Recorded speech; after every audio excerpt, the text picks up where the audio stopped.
Buenos días, estudiantes. Espero que estén bien, que en su casa se encuentren muy, muy bien. Y bueno, hoy desarrollaremos la segunda cápsula del módulo, que tiene relación con la reforma y contrarreforma que se dio durante la Edad Moderna. Principalmente esta reforma se realizó desde grupos disidentes a la Iglesia Católica y desde la Iglesia Católica, en la cual vio algunos errores dentro de su forma de actuar y las modificó para hacerlo mucho mejor. Em, el objetivo de esta cápsula es caracterizar las distintas posturas del quiebre religioso durante la Edad Moderna, como la Reforma Protestante y la Reforma Católica. En esta ocasión solamente vamos a ver dos posturas que, como dice el objetivo, es la protestante y la católica. Les quiero aclarar que este cambio, esta relación con la iglesia, fue uno de los grandes cambios que marcó el mundo moderno y se diferencia bastante con lo que ocurrió durante la Edad Media, en donde la relación del ser humano y la iglesia era súper cercana, ¿ya? Eh, estos cambios también se suman a lo que ya vimos en la clase pasada. ¿Ustedes recuerdan qué fue lo que vimos en la clase o no? Bueno, si tienen algunas dudas o tienen algunos vacíos acerca de lo que pasó la clase pasada, les traigo una recapitulación, en donde se dice que la Edad Moderna se desarrolla entre los siglos XV y XVIII, ¿ya? Acuérdense que comienza con la caída de Constantinopla a mano del Imperio Turco Otomano y se acaba con el inicio de la Revolución Francesa y la toma de la Bastilla. Este, como ya les dije, fue un proceso lleno de cambios en donde se vio el pensamiento humanista, el renacimiento y la invención de la imprenta, siendo estos tres elementos muy importantes para lo que vamos a ver en la clase de hoy. El ser humano se veía a sí mismo como el centro del universo, esto es el antropocentrismo, que es muy distinto a lo que se veía en la Iglesia Católica o durante la Edad Media, que ponía a Dios en el centro del universo. Cuando se pone a Dios en el centro se llama teocentrismo. Cuando es al hombre es antropocentrismo, ¿ya? Y también este humano se veía a sí mismo como perfecto. Y esta perfección se daba a través de lo intelectual o desde el cuerpo, ¿ya?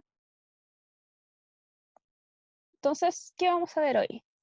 Primero vamos a ver las causas del quiebre con la iglesia, que son variadas y generalmente tienden a ser como errores y inconexiones entre lo que profesa la iglesia y lo que practica. El segundo punto va a ser la reforma y la contrarreforma, que es la reforma protestante y la reforma de la iglesia. Y finalmente, en el punto 3 vamos a ver una síntesis de lo que vimos en la clase. Pero primero vamos a ver cuál es la cronología del conflicto. A todo esto les quiero hacer una pregunta para que ustedes piensen y traten de responder al final de la clase, ¿ya? ¿Por qué el mundo moderno, si ya durante la Edad Media había una relación muy cercana con la Iglesia, entró en conflicto con la Iglesia? ¿Por qué será que este mundo moderno ya empezó a desligarse de lo que era la Iglesia Católica? Aquí, durante esta clase, vamos a ver tres puntos importantes que se dieron. Por ejemplo, está 1517, que es cuando parte todo, cuando Martín Lutero clavó sus 95 tesis en la iglesia de Wittenberg, ¿ya? En 1545, la Iglesia Católica, respondiendo a este llamado de Lutero y a las distintas corrientes que empezaron a surgir, hizo su reforma en el Concilio de Trento, que comenzó en 1545. Pero les quiero aclarar que esto no quedó acá solamente, o sea, no se levantaron dos posturas y convivieron en paz, sino que tras esto vinieron una guerra de religión en donde las dos posturas los protestantes y los católicos comenzaron a luchar entre sí para tener la hegemonía de un país. Por ejemplo, Francia, que era católica, eh, comenzó a perseguir a los protestantes y así se dio una lucha entre ellos dos. Pero finalmente este, esta guerra, este conflicto acabó con firmando una paz de Westfalia en 1648. Si se dan cuenta, fue un proceso demasiado largo, ¿o no?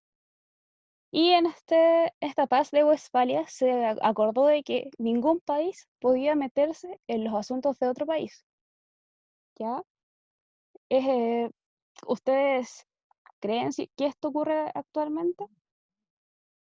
Por ejemplo, que si puedo decirle Bolivia hay un conflicto, Chile se puede meter en ese conflicto y solucionarlo por sí mismo,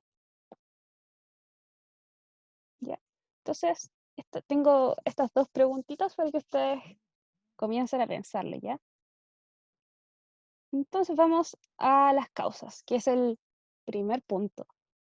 Una de las causas que produjo este quiebre de la Iglesia Católica y el mundo moderno fue el lujo desmesurado que tenía la Iglesia, porque la Iglesia estaba muchísimo más interesada de enriquecerse que de predicar la palabra de Dios. Y se decía que era tan rica como los príncipes, ¿ya? Acuérdense que existe un príncipe que tiene mucho, mucho, mucho dinero y también existe una iglesia que se le iguala. Entonces, en cuanto a poder, ¿ustedes cuál creen que tienen mucho más peso? Y también la iglesia ignoraba a toda aquella población que no tenía cómo sobrevivir. La iglesia era muy, muy rica y no ayudaba a los que eran pobres, ¿ya? También existía una corrupción dentro de la institución. Se vendían cargos a cualquiera que tuviera recursos y ni siquiera se aseguraban de si esa persona que entraba a ser, por ejemplo, un obispo, supiera de lo que está hablando, supiera ser un obispo. Existía también nepotismo. ¿Qué es el nepotismo? Es poner a un familiar en un puesto grande, en un gran puesto de poder.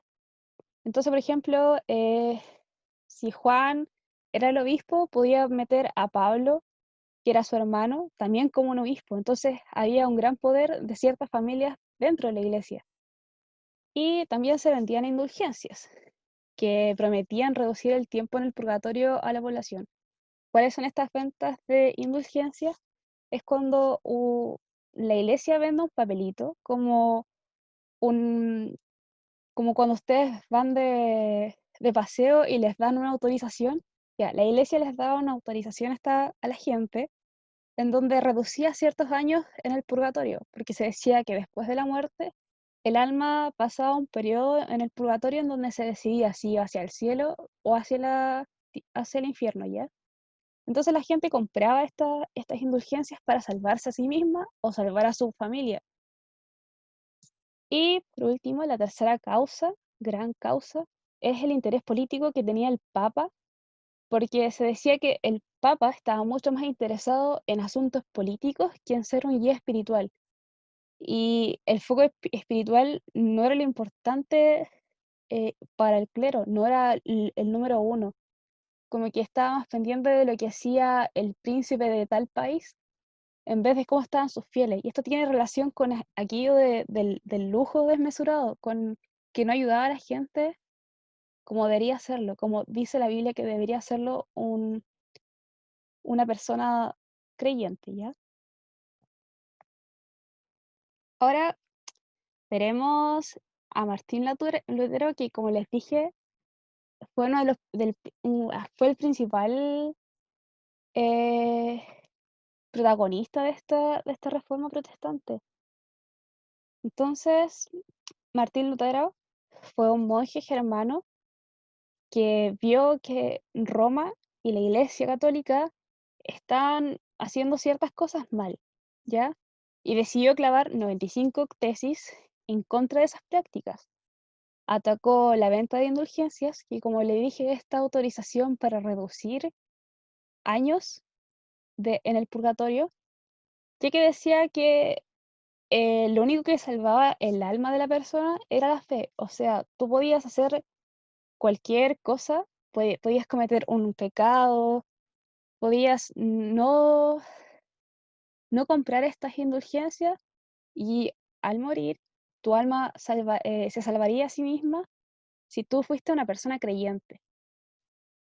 Y este papel no significa nada, ¿ya? Propuso también volver a la fuente original, que era de la Biblia, ya que esta iba a ser la única guía de los fieles. Invalidó así la voz de los sacerdotes o los obispos que dictaban las misas, ya que se podía tomar como que estas personas no estaban diciendo realmente lo que decía la Biblia.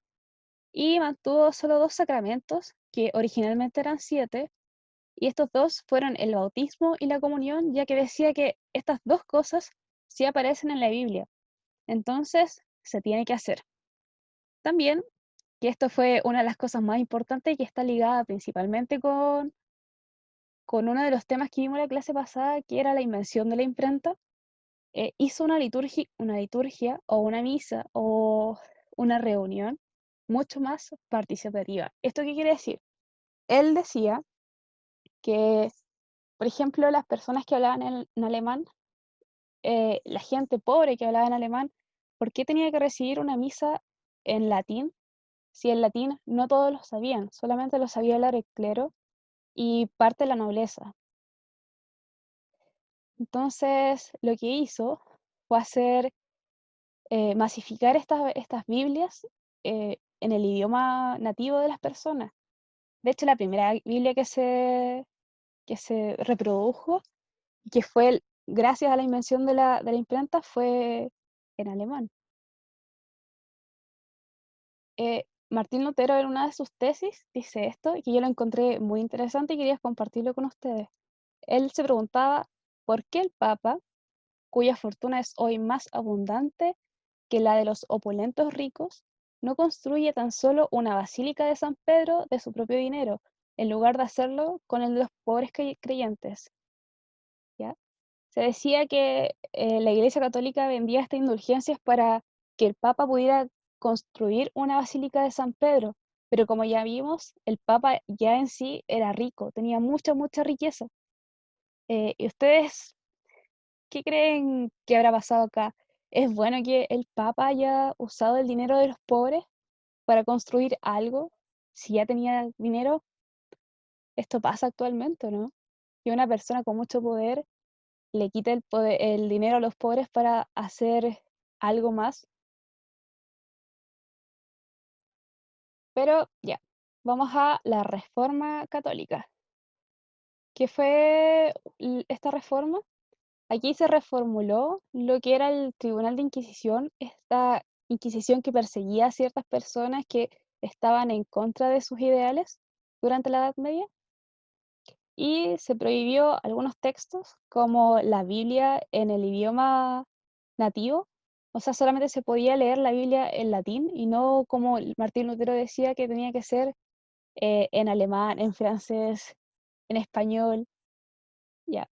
Y se prohibió también el Corán, que el Corán es la Biblia de los musulmanes. Entonces, tampoco podías leer eso porque si no eres un hereje. Hereje es alguien que va en contra de la iglesia, ¿ya?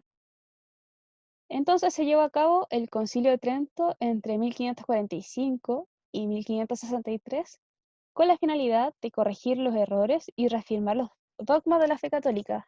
Estas reafirmaciones fueron que las buenas obras son importantes para la salvación. Tú tenías que tener fe y hacer buenas obras porque solamente eso te garantizaba la salvación después de tu muerte. Y se venera a la Virgen María y a todos los santos. Los sacramentos también son siete y se deben respetar. No como cuando Lutero decía que solamente son dos porque se validaba con lo que decía en la Biblia. Aquí no, la Iglesia Católica decía que estos tenían que ser siete. Y algo que logró todo el movimiento protestante es que se prohibió la venta de indulgencias y se crearon seminarios para que el clero pudiera educarse. Entonces, ya no todos podían acceder a ser curas o obispos, ya que debían pasar por como una escuela para formarse, ¿ya? Y se promovió el celibato, porque uno de los problemas que se vieron y por lo que la gente se levantó en contra de la iglesia es que eh, algunas personas, algunos curas, estaban viviendo con una mujer en concubinato. Esto quiere decir que no están casados y el matrimonio es uno de los 7 sacramentos. Entonces, es, decían que era como algo hipócrita decir que debías casarte para vivir con una mujer, pero ellos no lo practicaban. ¿Ya? Este es como casi un dato anecdótico. ¿Ya? Entonces, vamos a responder la siguiente pregunta de cierre, que es cómo comprendían la religión cada uno de los grupos que están acá expuestos, ¿ya? Eh, en esta tabla les agregué dos posturas también, que son los calvinistas y los anglicanos, que se sumaron a esta reforma que hacían con los protestantes, ¿ya? Entonces, en cuanto a la doctrina, los católicos decían que la salvación se consigue mediante la fe y las buenas obras, ¿ya? Los anglicanos, por su parte, decían que se conseguía solo por la fe. Y los luteranos y los calvinistas decían que se conseguía mediante la fe o la predestinación. Los católicos celebraban 7 sacramentos, que son los que están acá. Aquí, como pueden ver, está el matrimonio. Pero estos otros grupos decían que no, era solamente el bautismo y la comunión. También los católicos veneraban a la Virgen María y los santos, mientras que los demás no, decían que no creen ni en la Virgen ni en los santos, porque en la Biblia dice que adorar a figuras que no son a Dios, que no son Dios, es un pecado. Dentro del culto, cómo se desarrollaba el culto, la misa es la principal ceremonia dentro de los católicos, mientras que para los luteranos, los calvinistas y los anglicanos, la misa se reemplaza por la lectura de la Biblia, por sermones y cantos. En el caso de los católicos, las ceremonias son fastuosas, son muy grandes, opulentas, como que demuestran mucho poder y se celebran en iglesias presididas por un altar, venerando ciertas imágenes, como podría ser la Virgen María o algún santo. ¿Ya? Y el culto también está en manos de sacerdotes que deben ser célibes, o sea, deben ser mm, vírgenes, no tienen que tener pareja, ¿ya? Los calvinistas y los luteranos, por su parte, tenían ceremonias celebradas en templos que eran muy austeros, sin altar y sin imágenes, porque se creía que la religión, quienes enseñaban la religión a otros debían ser personas muy, muy humildes y debían casi ser pobres para poder comprender cómo vive el pobre. Mientras que los anglicanos usaban templos sin altar, sin imágenes ni altares, como los calvinistas, pero no eran tan austeros, eran más cercanos aquí a los católicos. Pero esto debe ser porque la iglesia anglicana es parte de una iglesia que formó un rey, ¿ya? Y aquí los fieles son guiados por un pastor que sí puede contraer matrimonio. Si se dan cuenta, Lutero decía, por ejemplo, ¿por qué los curas están viviendo con mujeres si no se han casado?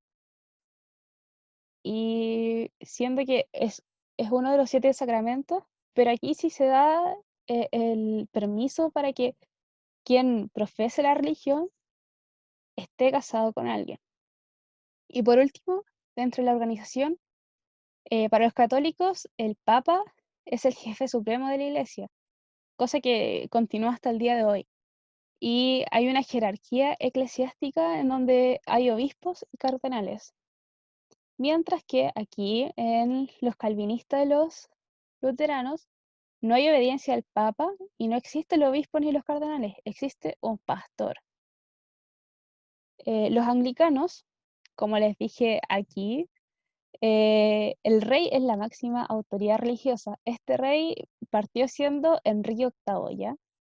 Y se mantienen los obispos, pero se eliminan todos los demás. Así que no sé si ustedes vean alguno de estos aspectos, por ejemplo, dentro de su familia o sus vidas. Por ejemplo, la Iglesia Católica continúa manteniendo esto. Yo creo que las ceremonias religiosas fastuosas, como muy grandes, ya no se hacen tanto, como que se tratan de ser un poquito más austeros, más sencillos. Por mi parte, yo me crié con una religión evangélica y lo que se acerca mucho más a lo que creían los luteranos o los calvinistas. Por ejemplo, a mí me enseñaron que no debíamos adorar otras imágenes, pero yo iba en un colegio en donde la religión principal era católica y veía que mis compañeros católicos sí veneraban a las imágenes y le rezaban a la Virgen María, y yo eso no lo comprendía. Así que, ¿cómo fue en su caso? ¿Han vivido una experiencia así o no? Y eso, chiquillos, esta es la clase de hoy. Recuerden que me pueden preguntar lo que quieran por Classroom y yo les voy a ayudar en todo, ¿ya? También recuerden que está la guía para que le echen una mirada y profundicen más en este tema. Bien, espero que se encuentren muy, muy, muy, muy bien y nos vemos, chiquillos. Chao.